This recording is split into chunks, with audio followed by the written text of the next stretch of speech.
Cruïlla d'Europa, un programa dirigit per la periodista Teresa Carreras.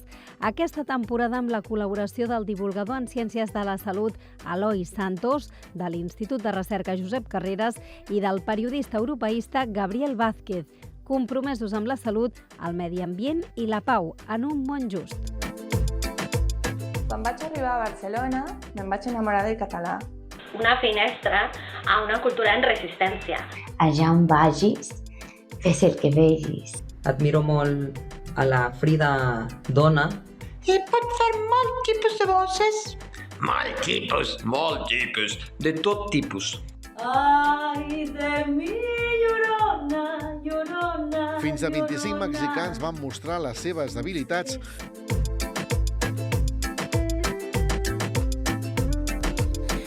Bon dia.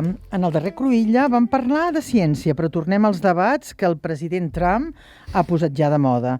La relació dels Estats Units amb els seus veïns, Mèxic, i les polítiques impositives de càstig que el president americà ha fet amb els mexicans. De l'enfrontament entre Estats Units, Mèxic i també Canadà, encara que en menor mesura, ens centrarem al programa d'avui i es desprenen diversos fronts que val la pena aturar-s'hi i analitzar-los. El president Trump vol imposar uns aranzels del 25% i ara els nostres convidats ens diran si és possible, si no és possible, si es farà o si no es farà. Nosaltres tenim avui 3 convidades mexicanes que estan aquí a Barcelona, o Mataró, en aquest cas, i nosaltres els parlem en castellà perquè bàsicament 2 d'elles, si no, no ens entendrien. I com que per nosaltres la llengua no és mai un problema, aquí estem. Ara, si et sembla, Gabriel, presenta'ns els convidats. Doncs sí, com has dit, tenim per un cantó a l'Elisabet Díaz i la Marta Guillén, que són les mexicanes que has dit, també la Natàlia Serralde, i tenim per internet el Jordi Beccaria. El professor Jordi Beccaria. Professor Jordi Beccaria, de llarga trajectòria. Bon dia, Jordi. Bon dia, Jordi. A veure... És professor emèrit de la UAB des del 2022, però sobretot l'hem convidat per ser el codirector de l'Institut d'Estudis d'Integració Europea de Mèxic, que dirigeix la revista de Foreign Affairs de Llatinoamèrica i que s'edita precisament a Mèxic. Hola, Jordi. No està connectat encara. Sí? Bueno, també tenim el Ferran Àngel Basela, que és un politòleg expert en la política interna dels Estats Units i que també ens acompanyarà per aportar aquest punt de vista de Nord-Amèrica i tot això. Bon dia, Ferran. Ferran? Sí. Ens escoltes? Sí, bueno, ara sí, però fins ara no s'escoltava res. No s'escoltava res? No? Vale. Ah, molt bé. Ferran, gràcies per aquesta informació. Tornem a intentar veure si el Jordi Beccaria està connectat. Sí, estic connectat, no sé si em sentiu. Perfecte, sí, ara et sentim bé, gràcies. Bé? Sí. Gràcies, Jordi. Si et sembla, podem fer la primera pregunta. Sí. Bon dia, Jordi. Doncs, com us dèiem, ells 2 aportaran com el punt de vista així més de Nord-Amèrica i també de la part acadèmica, com per així dir-ho. Jo voldria preguntar a en Jordi Beccaria una cosa. Pregunta.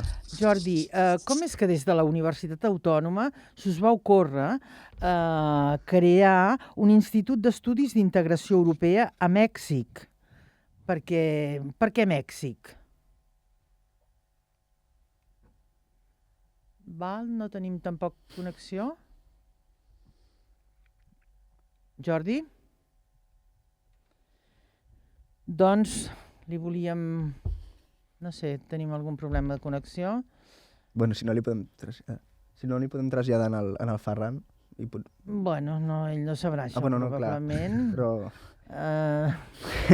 Ferran, no et volem fer contestar una cosa que no saps, No, però correcte. Anava a dir, ui, m'enganxeu, llavors. Sí. No, doncs, bueno, si vols, mentrestant li preguntem al Ferran una altra cosa. mentre es connecta el Jordi. Bon dia, Ferran. Perdó per aquest començament així i tal. Tu creus que el Trump donarà alguna sorpreseta d'última hora? El president Trump? Sí, el president Trump, alguna sorpreseta d'última hora al poble mexicà? Bé, jo crec que per començar la sorpresa ja ha arribat, perquè... És ell mateix. Sí, més enllà... Exacte, això també és cert. Potser no era tan sorpresa i no ens ho vam arribar a creure com podia arribar a ser aquesta segona legislatura de ràtzia, una miqueta així, fins que realment ha començat. Però Ferran, crec que perdona una cosa. Jo he explicat que aquí a l'estudi tenim 3 noies mexicanes i els hi voldria preguntar si t'entenen a tu parlant o si et demanaríem que parlessis en castellà. Com vulgueu. ¿Us sembla que hablen en castellano? Sí. Vale, doncs ja està. Por favor. Gracias. Venga, pots continuar. Pues lo que iba a decir es que yo creo que la sorpresa en sí mismo ha sido que todo lo que había anunciado Trump en campaña electoral con respecto a México, ¿no? a los aranceles sobre todo, pues ha quedado en suspensión desde el pasado 6 de marzo con un acuerdo telefónico que se llegó con la presidenta Sheinbaum, que también hacía solo 3 meses más que Trump, que estaba en el cargo, para suspender todos los aranceles hasta de momento un mes, y veremos hasta qué llega, porque la colaboración entre ellos dos, sobre todo por el cambio de política de Sheinbaum en el tema migratorio, que había endurecido la de su predecesor del mismo partido, López Obrador, era más endurecida, ¿no? Y entonces parece que por ahí se llegó a un acuerdo y los aranceles anunciados del 25% se suspendieron. Sí, sí. Veremos si se aguanta o no se aguanta. Muy bien, gràcies. Jordi Beccaria, ens escoltes? Sí, us escolto. Molt bé. Sí, jo t'havia preguntat, hem dit que parlaríem en castellà perquè ens entenguessin les 3 companyes que són mexicanes. Jo t'havia preguntat per què des de la Universitat Autònoma es va decidir fer un institut d'integració europea a Mèxic. Sí, no. Hem de ser breus, ja coneixes. Sí, no fue desde la Universidad Autónoma, fue un proyecto competitivo de la Comisión Europea para crear un instituto en México. Entonces, la Autónoma fue la que ganó el concurso por parte europea y ITAM, el Instituto Tecnológico de México, fue el que ganó por parte de México, y entonces esto me llevó a México en el año 2000 para crear este Instituto de Integración Europea para formar estudiantes, profesionales y profesores en los temas de la Unión Europea. Yo cambio de pregunta, pues, ¿por qué se le ocurrió a la Comisión Europea centrarse en México? Bueno, ya había habido antes un proyecto que en parte había fracasado en el Colegio de México, seguramente también por falta de recursos, y iba parejo a lo que fue en el mismo año en que entró en vigor el Tratado de Libre Comercio México-Unión Europea. Esto fue en el año 2000. Yo quería preguntarles a ellas, pues, a nuestras compañeras que tenemos aquí en el estudio, Elizabeth Díaz, Marta Guillén y Natalia Serralde, con respuestas breves. ¿Qué os ha llevado a Barcelona? A vosotras dos, que hace un mes que estáis aquí, me parece. ¿Y de qué parte de México sois? Sí. Brevemente. No, la gente no nos ve. Bueno, yo soy Elizabeth, soy periodista, fotoperiodista. Desde hace 6 años formé un colectivo y medio libre que se llama Sueña Dignidad, en el que investigamos y acompañamos desde el periodismo y el audiovisual casos de extremas violaciones a derechos humanos de manera cercana y de manera autogestiva. Esto por eso me trae a Barcelona, porque hemos sufrido muchos ataques a nuestra seguridad. Nos las vas a contar, que eso es interesante. Por favor, Marta. Claro, gracias. Hola, soy Marta Guillén, soy periodista de Jalisco, México, específicamente del sur de Jalisco. Sin embargo, estoy desplazada en Guadalajara desde hace 5 años, precisamente porque en 2017, junto con un compañero, cofundamos un medio digital independiente de noticias que es muy crítico, en donde abordamos principalmente temas de derechos humanos, lo que nos ha llevado también a una posición de riesgo y sobre todo de amenazas. Gràcies. I la Natàlia Serralde, Barrera, ella ja fa un any i mig que està aquí, ella ya hace un año y medio que está aquí estudiando Ciencias Políticas y Periodismo en la Universidad Abat Oliba. Defínenos qué es la taula per Mèxic, brevemente. Ellas forman parte de la taula. Elizabeth y Marta forman parte de la Taula per Mèxic, que es una organización catalana fundada aquí para promover los derechos humanos en México. Molt bé, molt bé. Porque, bueno, perdona, muchos de los periodistas, como han comentado Elizabeth y Marta, están perseguidas justamente por exponer pues esas realidades que a veces pues son molestas y tal, que luego veremos si con Claudia Sheinbaum ha cambiado un poco la realidad. Pero... Así es, están refugiadas por 6 meses aquí en Barcelona para poder que se relajen las situaciones que han vivido en México. Exacto. Molt bé, déjame ver que no se me vaya el guión de página. Yo lo que quería preguntarles es, ¿cuál ha sido vuestra primera impresión, ya que lleváis un mes aquí? Por favor, Elizabeth. Pues son contextos totalmente diferentes. Creo que es un buen lugar para tomar calma, pero claro, se puede ver aquí la diferencia brutal entre México y España. Han sido buenas impresiones, pero mucho repensar.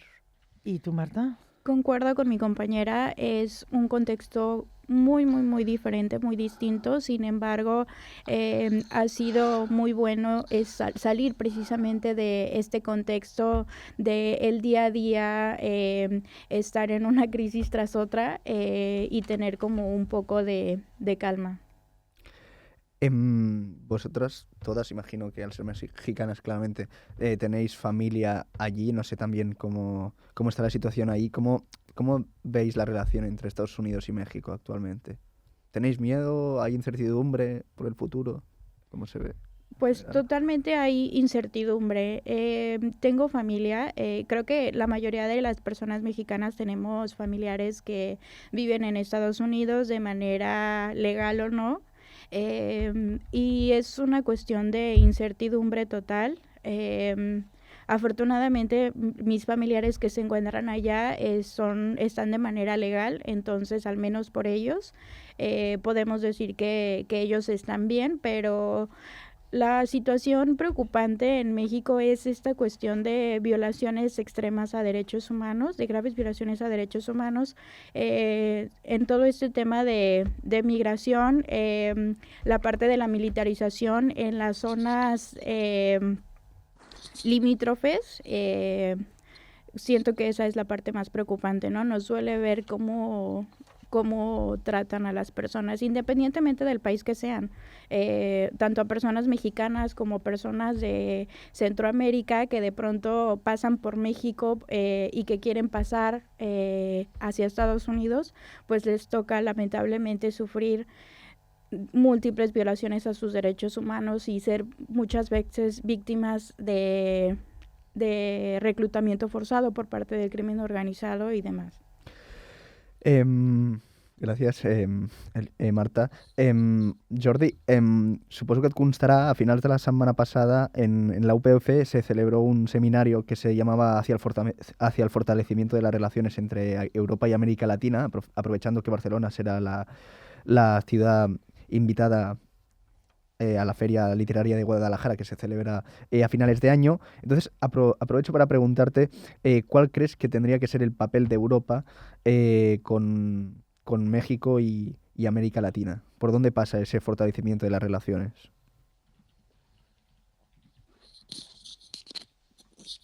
Pasa por tener reforzar los acuerdos actuales. Por ejemplo, el caso de México, hay que cerrar la modernización del acuerdo que entró en vigor el año 2000.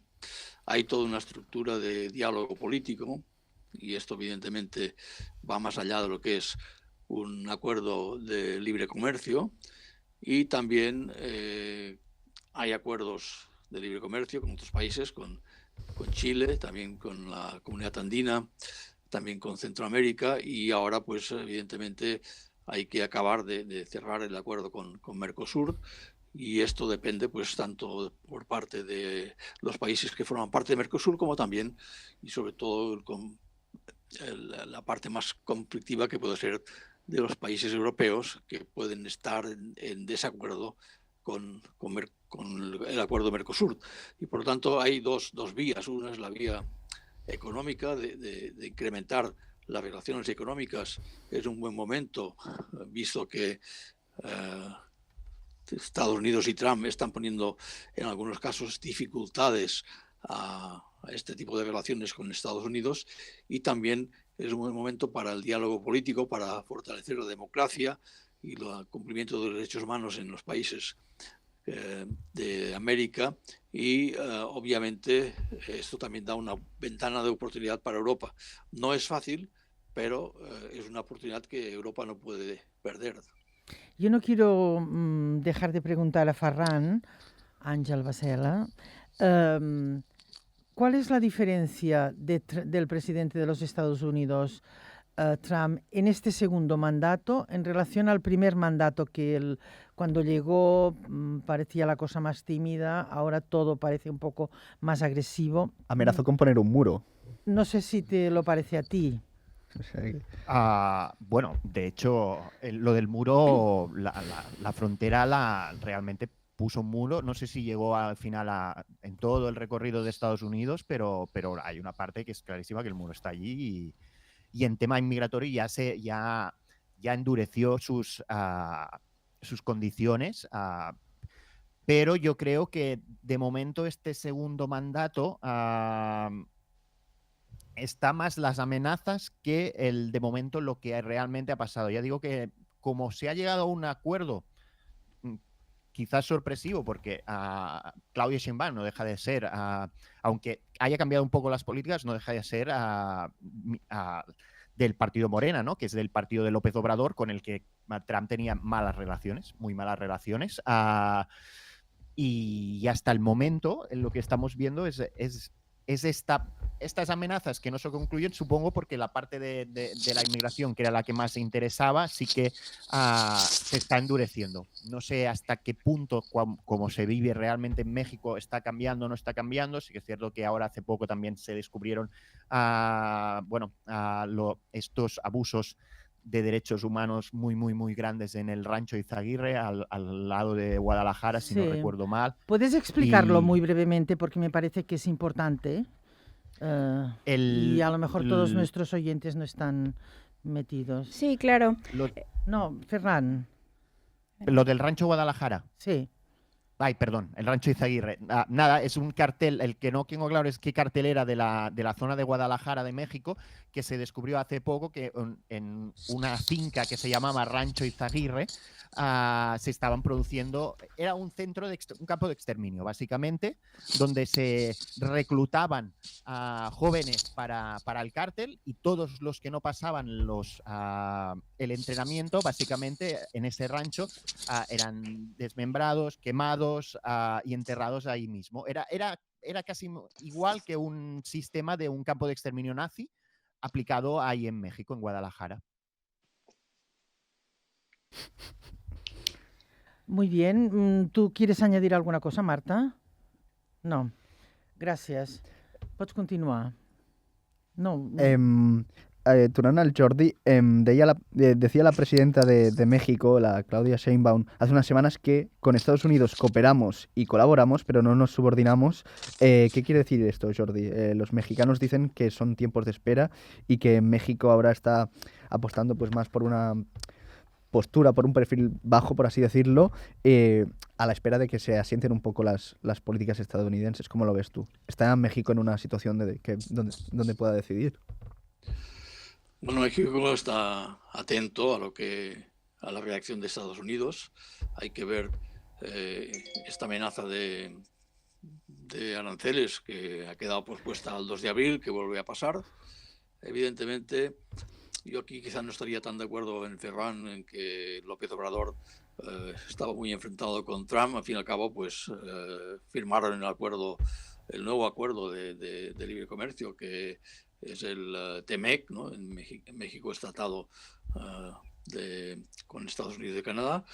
Y finalmente México aceptó ser como un país tercero seguro y bloqueando la entrada de migrantes centroamericanos y de Sudamérica hacia Estados Unidos. Digamos que lo que está haciendo México es intentar dar respuesta a las exigencias de Trump de controlar el tráfico de fentanilo hacia Estados Unidos y el tráfico migratorio. Y en realidad México lo que ha hecho ha sido desplazar 10.000 militares en la frontera por exigencia de Trump de controlar este tráfico, cuando Estados Unidos apenas tiene 3.000 o 4.000 soldados militares en la frontera. Por lo tanto, México está soportando la carga, indicando que se porta bien, y a ver si así consigue parar la amenaza de los aranceles. Pero difícilmente se puede prever la reacción de Trump. Es bastante imprevisible.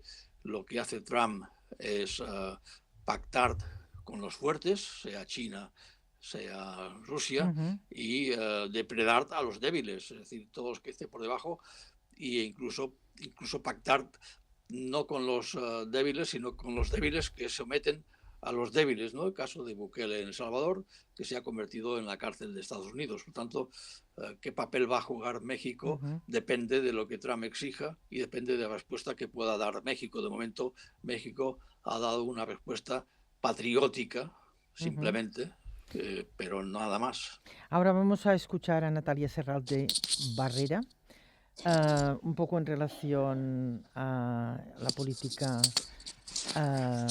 americana en relación a México, lo que estaban hablando Jordi y Ferran. Yo creo que lo que está haciendo Donald Trump es una estrategia de meterle mucho miedo a México a través de poner aranceles para que empiece a generar las políticas que Estados Unidos quiere. Es decir, empieza a meter los aranceles, porque primero dijo que iba a ser un mes que iba a poner los aranceles. Después dijo que iba a ser un mes de pausa, y después de ese mes iba a poner esos aranceles. Justo en ese mes, Claudia Sheinbaum empezó a implementar las acciones que Donald Trump quería. Por ejemplo, empezó a mandar más milicia a la frontera y empezó a detener el flujo del fentanilo. También Claudia Sheinbaum pidió que empezara a detenerse. La presidenta Claudia Sheinbaum empezó a decir que empezaran a detener el flujo de armas de parte de Estados Unidos a México. Entonces, ha sido un poco un intercambio entre países. Sin embargo, ahorita estamos a la deriva hasta el 2 de abril para poder saber qué va a seguir después de estos aranceles. Muy bien. Ferran, ¿ya estarías de acuerdo? ¿Estarías tú de acuerdo con lo que acaba de explicar Natalia? Pasa con México y pasa con todo el mundo. El sistema de Trump es la amenaza de arancel aquí, la amenaza de arancel ahí. Como hay países que han respondido, redobla esa amenaza, ¿no? Todavía, en este caso, parece que se ha llegado a este primer mes a un acuerdo. Veremos cómo continúa. Y una cosa, Ferran, ¿por qué Donald Trump, se siente como con la potestad para hacer y deshacer en México y en bastantes otros países, cargarse el Estado de Derecho, meterse en el poder legislativo y todo esto? ¿Por qué tiene potestad? Sí que es verdad que comparte muchos intereses con México, pero aún así. Porque es una buena pregunta, realmente. Porque la gente se la ha dado y él se la ha tomado. Sí, es que es un poco eso, la verdad. Él, quizás si no se le hubiera dado tanto poder o no se cree que tiene tanto poder, no podría condicionar tanto. Es evidente que es Estados Unidos y estamos hablando de que hay muchísimas relaciones económicas entre los dos países. Creo que en las relaciones bilaterales en 2021 llegaron a un tope a ahora no me acuerdo si eran miles de millones, pero 650.000 millones creo que eran, lo que ahora dudo, bueno, si eran 1.000 millones son No te preocupes. europeas. Mucho dinero. Exacto. Pero claro, otra cosa es permitir este tipo de casi de relación de abuso de hermano mayor a hermano pequeño, de amigo rico a amigo pobre, ¿no? Un poco, que no digo que sea pobre México ni mucho menos, pero incluso con Biden se llegó a un acuerdo, si no me recuerdo mal, de la entrada de 30.000 migrantes mensualmente a México. Sí. Ya me lo confirmará Jordi, que supongo que estos números los domina más que yo, pero bueno, es eso, es un poder que gracias a su tracción económica y que hay muchas empresas mexicanas realmente que tienen intereses en Estados Unidos, pues se le permite algo que no se debería permitir, como mínimo, amenazando como si fuera un bully, ¿no? Que dirían en inglés. Sí. Jordi? Sí, sigo. 800.000 millones de dólares de comercio conjunto entre los dos países. Evidentemente lo que ha parado, seguramente lo que ha frenado estos aranceles unilaterales por parte de Trump son las mismas empresas de Estados Unidos que tienen intereses en México. Evidentemente no pueden parar de un día a otro ni trasladar sus inversiones a Estados Unidos. Esto no significa que ante la incertidumbre y a medio plazo puedan hacerlo, pero de momento pienso que gran parte de los productos, por ejemplo, importantes que se exportan de México a Estados Unidos son automóviles, pero estos automóviles reciben partes o recambios, lo que digamos piezas, ¿no?, para ensamblar en México. Entonces hay un doble flujo, ¿no? Las piezas van de Estados Unidos a México, de México van hacia Estados Unidos, y esto forma parte del Tratado de Libre Comercio, donde no hay aranceles. Evidentemente, si pone aranceles, será un coste enorme para las empresas que tienen que fabricar o ensamblar estos automóviles en México y luego trasladarlos a Estados Unidos. Y evidentemente las mismas empresas son las que yo creo que han parado esta barbaridad, ¿no?, de hacer este tipo de aranceles, ¿no?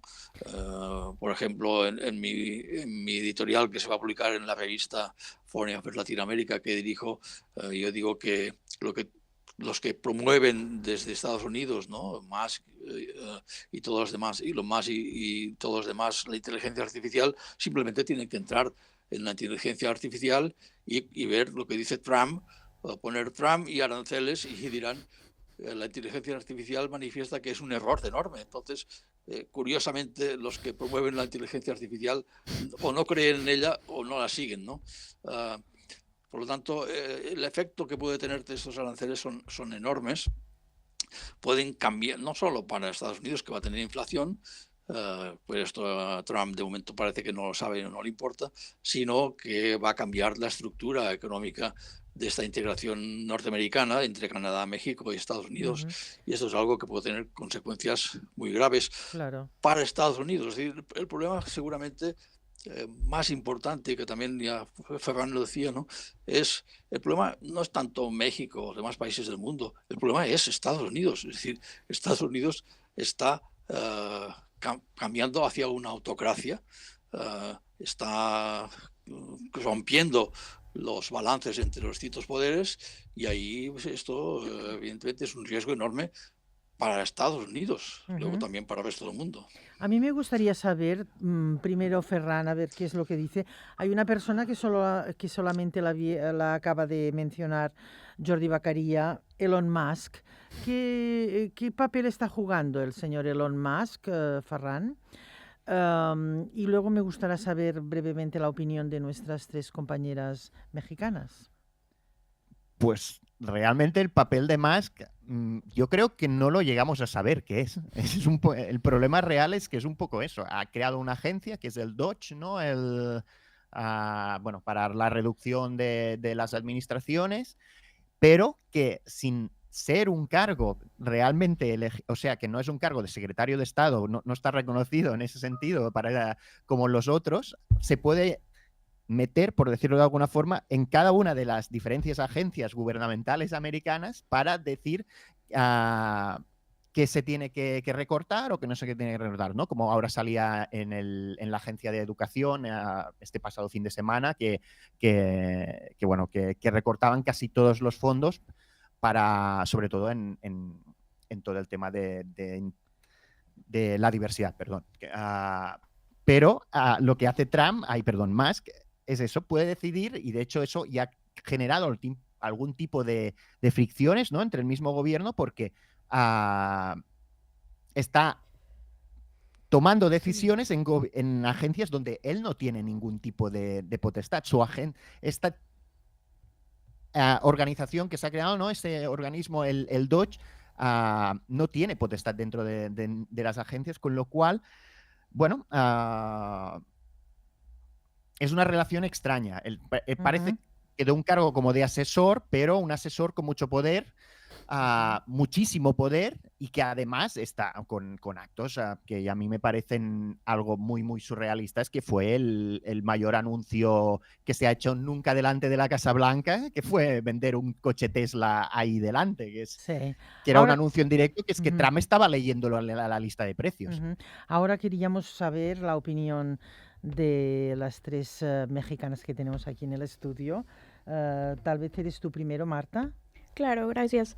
Justo concuerdo en que no hay como mucha claridad de cuál es el papel de Elon Musk dentro del gobierno de Trump. Sin embargo, algo que ha quedado claro y que se ha visto sobre todo en México es esta influencia justo para recortes de presupuestos para temas principalmente de derechos humanos, ¿no? Influyó en que Estados Unidos quitara estos recursos a través de USAID, que financiaba organizaciones civiles, defensoras de derechos humanos en México y también en otros países. También influyó en la salida de Estados Unidos de la OMS, lo cual, Estados Unidos sabrá la gravedad o no, ¿verdad?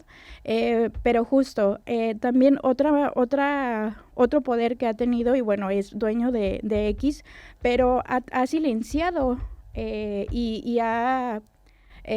sobre todo silenciado a organizaciones civiles defensoras de derechos humanos. En X, incluso muchas colectivas en México han tenido que cerrar sus cuentas de X por este tipo de represiones. Natalia, ¿quieres añadir alguna cosa? ¿No? Sí, bueno, yo creo que el problema también con esta temática es que... La temática es el señor Musk. Sí, el señor Musk. Es que hay todo un total desconocimiento y parece un circo en donde no hay un análisis crítico ni político a fondo. Parece que es un chiste, ¿no? Toda una onda de circo en donde no estamos hablando realmente de las políticas. Son golpeteos mediáticos que le dan ese poder imaginario, porque realmente solo está como en la cúpula del internet y de algunos sectores de extrema derecha, pero realmente hay otros movimientos de resistencia que se están gestando y que tenemos que voltear ahí, más allá de todos estos chismeríos que se están haciendo. Perfecto, gracias. Gabriel.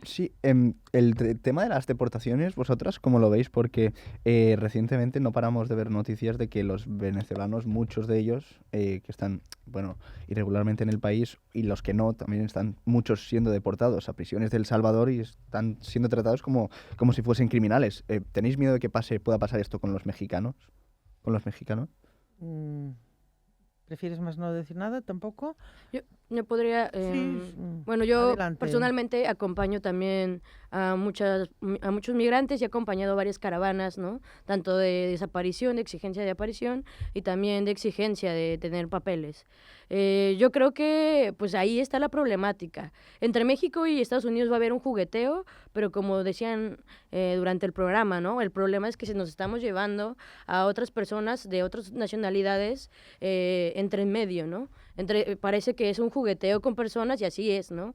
Más allá de los discursos que son problemáticos y que generan una ideología y que sustentan que las personas tengan miedo de parar esto, es toda una onda de un negocio muy, muy fugaz y bastante perverso con las personas y la cárcel, ¿no? ¿Cómo estamos repensando esto? Gracias, Porque Elizabeth Díaz. ¿sabéis, perdona, Gracias. cuánta comunidad de mexicanos hay en Estados Unidos? Porque hay muchos, ¿no? Bueno, sí son bastantes, o sea, no te lo podría decir ahora, pero eso es lo de menos. Lo que está pasando acá es que están jugando con otras nacionalidades y están haciendo que México tenga estos canales, ¿no? Que sea quien impulse estas políticas, no en el discurso, porque el discurso de Claudia es soberano, pero sus acciones no lo son. Son totalmente militaristas. Muy bien. Vamos a escuchar la voz de Jordi Bacaría. Jordi. Sí, no es que tengo el micrófono parado.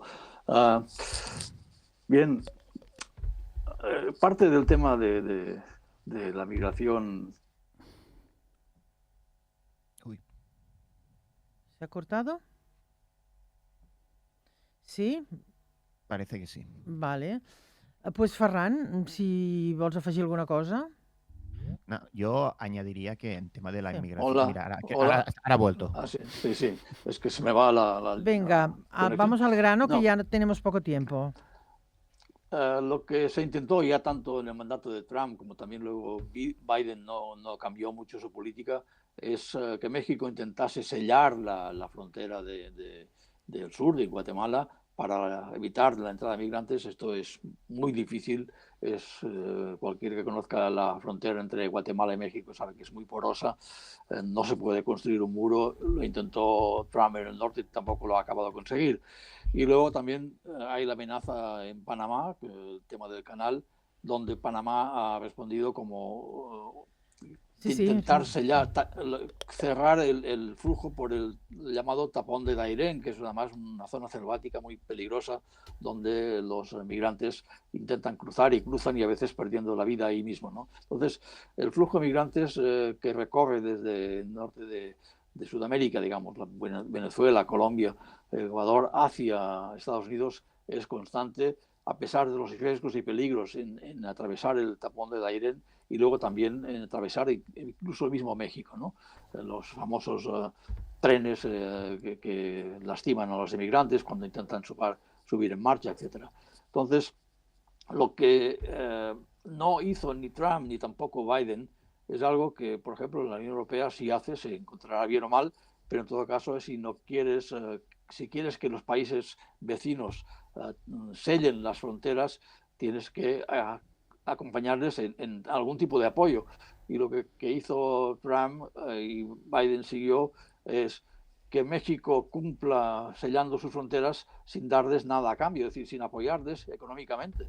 Y evidentemente esto es un error, y ahora encima con el cierre de la oficina de ayuda de Estados Unidos todavía es peor, no hay recursos para hacer ese tipo de políticas, ¿no? Evidentemente el tema de la migración es un tema mundial, no es un tema solo de Estados Unidos y de Centroamérica, pero la política que ha seguido Estados Unidos es de seguir aceptando migrantes irregulares porque los necesita además, ¿no? Es decir, lo que hace Estados Unidos es ahora una política de miedo, de persecución, que va también en contra del mismo Estados Unidos, porque quien hace los trabajos que nadie quiere hacer en Estados Unidos son los propios migrantes. Claro. ¿Y tú crees que, Jordi, México va a aprender de la política de inmigración y asilo que aprobó hace un año la Unión Europea aproximadamente? No, yo creo que no, porque son temas diferentes. La dimensión es muy distinta y es difícil. Lo que decíamos antes, las políticas de deportación de Trump tampoco tienen en esos primeros meses el éxito que él esperaba. Es decir, ha habido políticas de deportación de Biden que han sido más efectivas.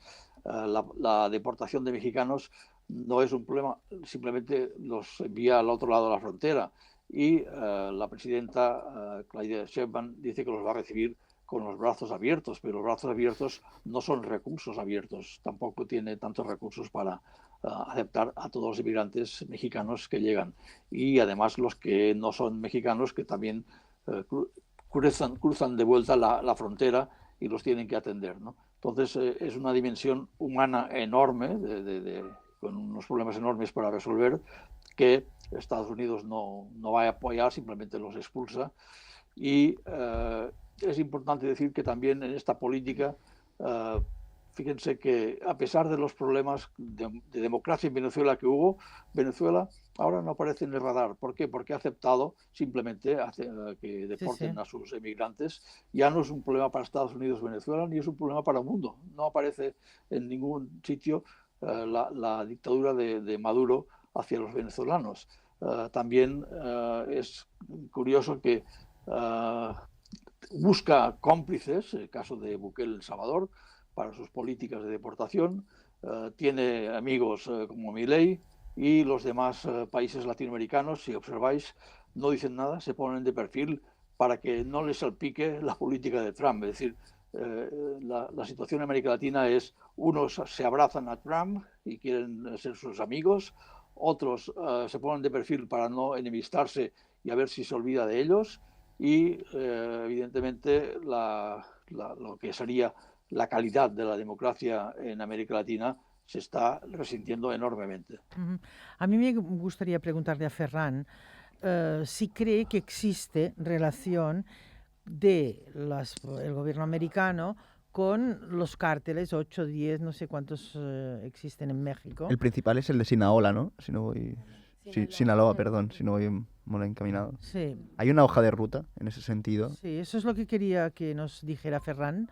Sí. Si hay una... O sea, en la lucha contra el tráfico de drogas y de los cárteles de México. Sí, porque o sea, sabemos que Estados Unidos sí que está imponiendo pues bastantes medidas fuertes contra los cárteles, pero Claudia Sheinbaum sabe si tiene alguna ruta, alguna hoja de ruta en este sentido para combatir el narcotráfico, porque los Estados Unidos precisamente son los principales consumidores de la droga mexicana.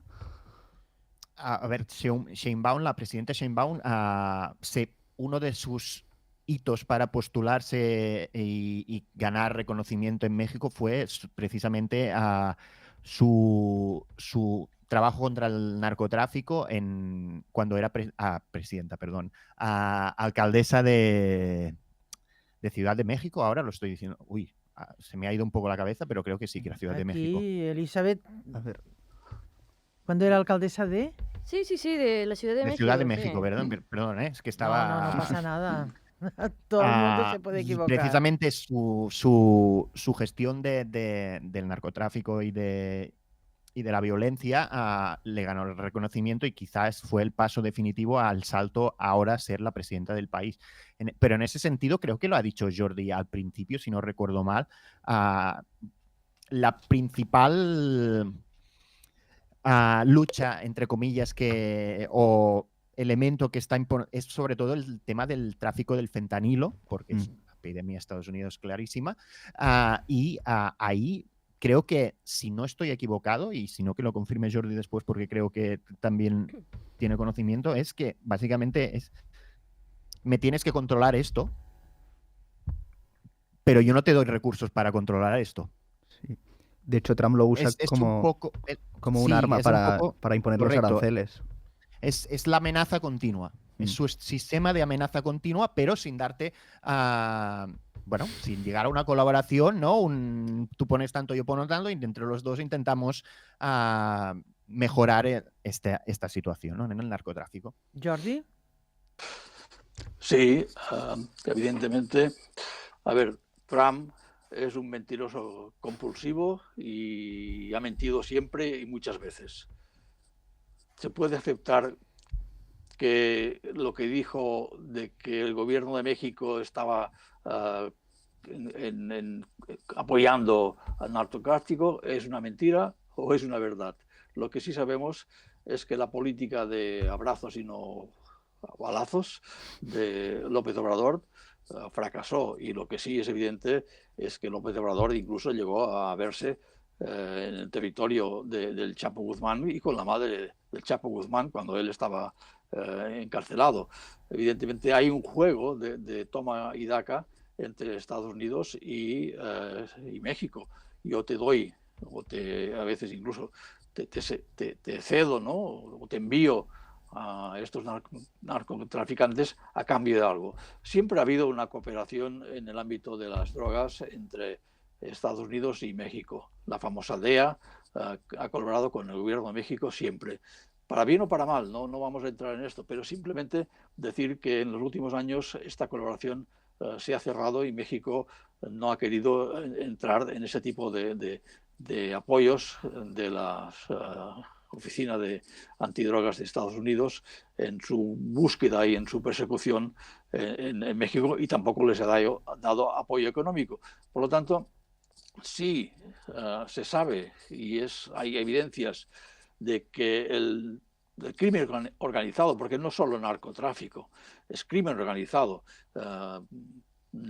trafican con seres humanos, trafican con aguacates, en todos los sitios donde hay actividad económica extorsionan, el llamado derecho de piso, o sea, van mucho más allá del narcotráfico. Lo que importa a Estados Unidos es el tráfico de fentanilo, lo demás no les importa, pero hay una economía, es decir, el cuarto empleador el cuarto empresario empleador en México es el crimen organizado, en nombre de personas que están trabajando para el crimen organizado. Y esto hay evidencias y hay estadísticas. Y evidentemente el tema es muy grave. Hay estados donde el crimen organizado ha permeado, está incrustado en la gobernanza de los estados. Jordi, tienes que ser un poco más breve porque ya no nos queda tiempo. Me gustaría darle... Acabo con esto, sí, ya está. La palabra, gracias Jordi, la palabra a Elisabet Díaz. Ella está aquí, periodista, está aquí con la Taula de Mèxic. ¿Cuántos periodistas desaparecen? Lo hemos citado al principio, pero no hemos... Justo quería recuperar el hilo, así que muy bien. Y por tanto, a mí me parece que es interesante que tú nos digas eso que yo he leído, que México es el segundo país del mundo donde desaparecen periodistas. ¿Es así? Sí, bueno, nada más también para cerrar el tema de Trump, pues yo sí creo que, y invito también a quienes nos están escuchando, a que realmente hagan un análisis profundo de todo esto y que no solo se queden con estas noticias de bomberazos, sino que rescatemos que los discursos de odio están cimentando toda una política democrática horrible que está llevando a que cada gobierno se limpie las manos y pueda utilizar a su favor a miles de personas solamente implantando discursos de odio, ¿no? Porque sabemos que no van a deportar a todos porque se sustenta la economía de estos mismos. En el caso de la violencia de periodistas a México es atroz. Justo Sheinbaum nunca ni Andrés Manuel han estado en contra, ¿no? Bueno, yo no los nombro así. Yo los nombro como son, con sus nombres. Pero bueno, ellos siempre han estado centrados en una política bastante tibia, en donde no le hacen cara a ningún tipo de cartel, ¿no? Y que realmente se sabe que hay nexos y que hay muchas cosas y que ahora hay una campaña de desprestigio a todas las personas que están tratando de hacerle frente a esta oleada de violencia, tanto los periodistas que son críticos y que no trabajan para el gobierno de la 4T, como también las mujeres buscadoras, las madres buscadoras de los desaparecidos, ¿no? Que está muy ligado al tema de Teuchitlán. Entonces, claro, están asesinando a defensores y a periodistas. Son más de 126 periodistas asesinados en los últimos años en México. Casi en el sexenio de Andrés Manuel hubieron muchísimas muertes y muchísimas desapariciones también y levantamientos. Gracias, Elisabet. Gabriel, una pregunta muy breve. Sí, no, iba en este sentido, o sea, ¿creéis que cambiará a cualquiera de las tres esta situación? O sea, es que vosotros estáis bajo lupa y por eso estáis aquí. ¿También creéis que cambiará con Claudia Sheinbaum el tema de la libertad de prensa o no? Brevemente la respuesta, por favor. Claro, por supuesto que no. Porque es un derecho, perdona. Es un derecho, sí, por supuesto, se sabe que es un derecho universal, pero por el contrario, su gobierno ha sido demasiado ultraconservador y amenazan, o sea, no solo amenazan, sino que constantemente lanzan campañas de desprestigio en contra de personas periodistas críticos y también de personas defensoras de derechos humanos. ¿Quieres tú añadir algo? Sí, no creo que con el gobierno de Claudia Sheinbaum vaya a cambiar la libertad de prensa, porque incluso se han demostrado, como pasó en Jalisco, que el gobierno ya era conocedor de lo que había pasado ahí y sin embargo había puesto una tapadera. Molt bé, a mí me gustaría hacer una última pregunta, tenemos 2 minutos. Las relaciones con el gobierno español han cambiado, no han cambiado? Sé que paso de un tema a otro y que tal vez no era este punto, però Jordi Vacaria, ens pots donar breument, molt breument, una idea? Sí, las relaciones con el gobierno español han cambiado desde los ataques del presidente López Obrador y luego que han seguido en la misma línea en la toma de posesión de la presidenta Sheinbaum, acusando a España y al rey de España de no haber pedido perdón por los supuestos y crímenes, ¿no?, durante la colonización. Evidentemente esto es un 30 punto, segundos, por favor. Esto es muy grave por las relaciones tanto econòmiques com polítiques entre Espanya i México. Gràcies. Ferran Àngel. Perdona, que és que només tenim un minut. Ferran Àngel. Muy breve. Jo, sincerament, crec, segueixo una miqueta al peu això, que sí que les relacions Mèxic-Espanya van canviar arrel d'aquelles declaracions i que en si conscient no han tornat a variar en aquest aspecte. ¿Alguna de vosotras dos quiere decir alguna cosa? ¿No? ¿Tú, Gabriel? Sí, pero sería larga, no, pues por lo tanto me la ahorro. O sea, quiero decir que la respuesta tendría que ser elaborada, así que no. Así que no. Cerramos el programa. La semana que viene. El próximo lunes vamos a intentar ahondar en algún otro país de América Latina y las relaciones con Europa. El tema Mercosur también. Veremos. Vale? Moltes gràcies, Ferran Àngel, moltes gràcies, Jordi Vacaria, gràcies, Marta, Elisabet, i a ti també, Natàlia, i a la taula de Mèxic per haver-me facilitat tots aquests contactes. A l'Eulàlia, a l'Arturo també. Sí. Gràcies. Muchas gracias. I ens veiem la setmana que ve. Exacte. Nosaltres agraïm a la nostra audiència, esperem que els hagi interessat aquest tema. Gràcies a tots.